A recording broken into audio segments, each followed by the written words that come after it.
गौतम बुद्ध की कहानी। एक दिन गौतम बुद्ध अपने शिष्यों के साथ एकदम शांत बैठे हुए थे।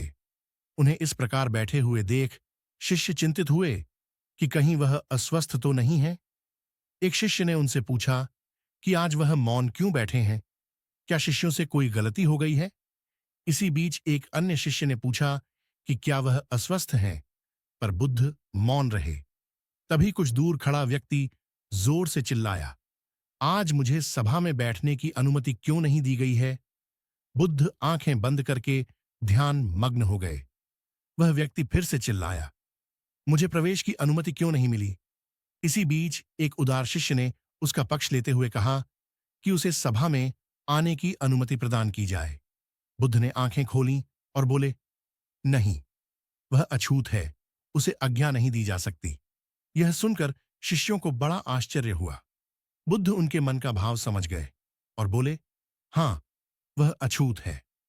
तब बुद्ध ने समझाया, आज वह क्रोधित होकर आया है। क्रोध से जीवन की एकाग्रता भंग होती है। क्रोधी व्यक्ति प्राय मानसिक हिंसा कर बैठता है। इसलिए जब तक वह क्रोध में रहता है तब तक अछूत होता है। इसलिए उसे कुछ समय एकांत में खड़े रहना चाहिए। क्रोधित शिष्य भी बुद्ध की बातें सुन रहा था। पश्चाताप की अग्नि में तपकर वह समझ चुका था कि अहिंसा ही मनुष्य का महान कर्तव्य व परम धर्म है। वह बुद्ध के चरणों में गिर पड़ा और कभी क्रोध न करने का प्रण लिया।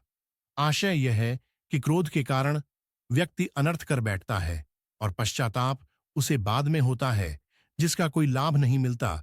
इसलिए हमें क्रोध नहीं करना चाहिए। असल मायने में क्रोधित व्यक्ति अछूत हो जाता है और उसे अकेला छोड़ देना चाहिए। क्रोध करने से तन, मन और धन तीनों की हानि होती है। क्रोध से ज्यादा हानिकारक